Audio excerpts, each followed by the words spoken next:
My name is Ashley Hansen. I am 32 years old, a housewife and a mother of two, my son, who is 10, and my daughter, who is 8. My husband, Sean, is 38, but he never really supports me. He always listens to his mother and does whatever she says. We live with his parents, and my mother-in-law treats me badly. She gives me orders all day long. If I tell Sean, he says, "Just do what Mom says." I feel like a servant in this house, not a wife. I have no freedom, and I don't know what to do. Every morning, my mother-in-law calls for me as soon as she wakes up. She has trouble walking, so I help her get out of bed, take her to the bathroom, and dress her. Then I take her to the living room for breakfast. She starts giving me orders right away. "Ashley, bring my tea." "No, not that one. The other one."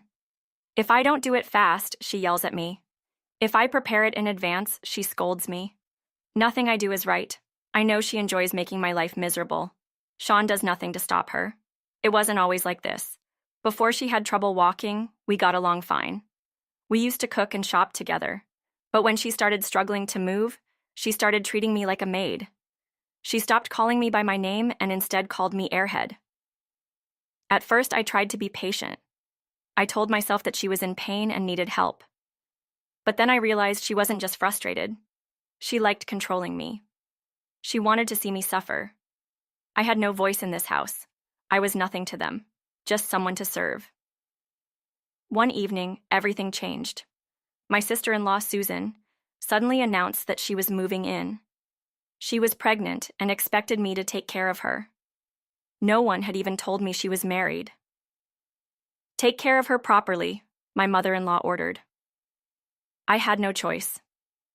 When I returned from grocery shopping, I saw boxes stacked at the front door. My son ran up to me. "Mom, Auntie says she's moving in," he whispered. "She wants my room." My heart dropped. My kids were now suffering too. I had to do something. I couldn't let them be treated this way. I went to my mother-in-law and asked, "Are you really taking my son's room away?" She didn't even look at me. "If the kids already told you, then move his stuff," she said. "Also, Susan wants steak for dinner." I was shocked.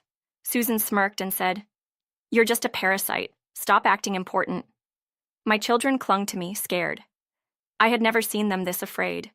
I needed to talk to Sean, but deep down, I knew what he would say. He would side with his mother. Still, I had to try. I had to fight for my kids. That night, I called Sean. "Did you know Susan is moving in?" I asked. He sounded confused. "No, but if Mom said so, then it's fine." My hands trembled. "There's no space. The kids have nowhere to go." He sighed. "Ashley, just do what you're told. Susan is pregnant. It's only fair." My heart broke. I hung up the phone. My children, seeing my sadness, whispered, "It's okay, Mom. We can handle it." Their words hurt me even more. I had been enduring this for years. But should my children suffer too? I promised them things would change. Dinner was tense. Sean arrived home, smiling, with a cake box in his hand. My children's eyes lit up. But Sean crushed their excitement. "This is for Mom and Susan," he said. My daughter's face fell. "But we didn't do anything wrong," she whispered. Sean ignored her and handed the cake to Susan. I forced a smile. "So, Susan, when is the baby due?" I asked. She hesitated. "October." I quickly did the math. She was only 3 months pregnant. So why had she moved in already? Something felt wrong. I needed to find out the truth. The next day, I went to Susan's apartment. The janitor saw me and sighed. "Susan? She hasn't paid rent in 6 months." I was about to check inside. My heart pounded. I stepped inside and found a man on the couch. "Who are you?" he demanded. The janitor frowned. "This apartment is for single tenants. Are you her husband?" The man scoffed. "Husband? No, I was just staying here." My stomach churned. Susan wasn't married, and she was hiding something big. I needed answers. Something about her story didn't add up, and I was determined to find out. The man, Nick, finally told me the truth. He had been dating Susan, but it wasn't serious. She told me she was pregnant, but that's impossible, he said. My mind raced. Susan had lied about everything. But why? Nick had his own problems. He had lost his job and had nowhere to go. I need to fix my life, he muttered. He packed his bags and left. I had just uncovered a huge lie. Susan had tricked her family into taking care of her. But now I had the truth. I needed to decide what to do next. When I got home, Susan was furious. "You ruined everything," she screamed. My mother-in-law sided with her. "Ashley, you're out of line." I clenched my fists. For years, I had endured their insults. Now, they wanted me gone. "Then let's make it official," I said, placing divorce papers on the table. Sean laughed. "Where will you go? You have nothing." I looked him in the eyes. "I have my children." His smile faded. I had made my decision. I was leaving. I wasn't going to suffer anymore. It was time to escape from this house. The next morning, my brother arrived with a truck. My children helped pack, smiling for the first time in years. Susan stood by the door, arms crossed, her face full of anger. "You'll regret this," she muttered. My mother-in-law called me names as I left. I ignored them. My children deserved a better life. We moved into an apartment near my parents. It was small, but it was safe. That night, for the first time in years, I slept peacefully. No yelling, no insults. Just me and my children. We were finally free from that nightmare. 2 weeks later, Sean called. "Mom is losing it. She keeps calling for you." I almost laughed. "That's not my problem," I said. "You left us. You have to come back," he shouted. I stayed silent. "You ungrateful parasite," he yelled. That word didn't hurt anymore.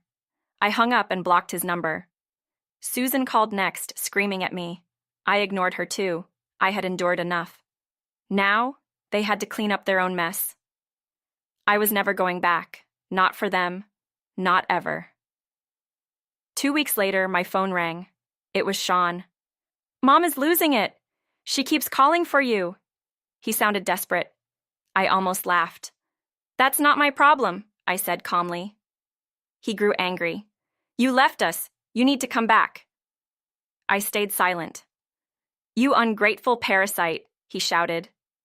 That word didn't hurt anymore. I had heard it too many times. I hung up and blocked his number. A few minutes later, Susan called screaming.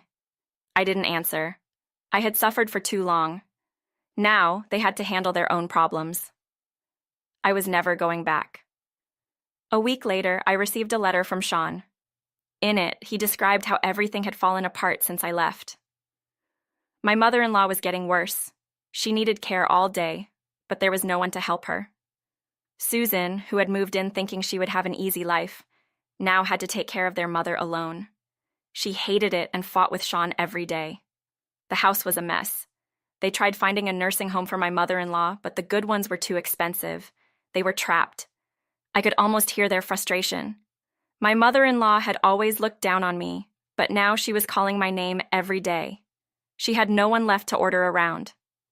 Susan, who thought she could live comfortably at home, was now the one being shouted at. Sean, who never took responsibility for anything, was now stuck dealing with everything. They were finally facing the same struggles I had endured for years. I felt no pity for them. I had spent years hoping they would change, hoping things would get better. But now I realized leaving was the best decision I had ever made. Meanwhile, my new life was peaceful. I had a job at a local drugstore and was slowly becoming independent again. It was difficult returning to work after 10 years, but every challenge felt small compared to what I had lived through. My children were happy in their new school and had made new friends. We laughed together at dinner, something we hadn't done in years. Every morning I woke up feeling free. No more insults, no more yelling, no more suffering. I was finally living the life I deserved, and I would never let anyone take that away. One evening, my son sat beside me and asked, Mom, do you think Dad misses us? I thought about it. Maybe he did. Maybe he regretted everything. But it didn't matter anymore. Maybe, I said, smiling. But we're happy now, aren't we? My son nodded. My daughter hugged me. We love our new home, she whispered. At that moment, I knew I had made the right choice. I had escaped a life of misery, and I had given my children a future full of love and happiness. We were free, and for the first time in years,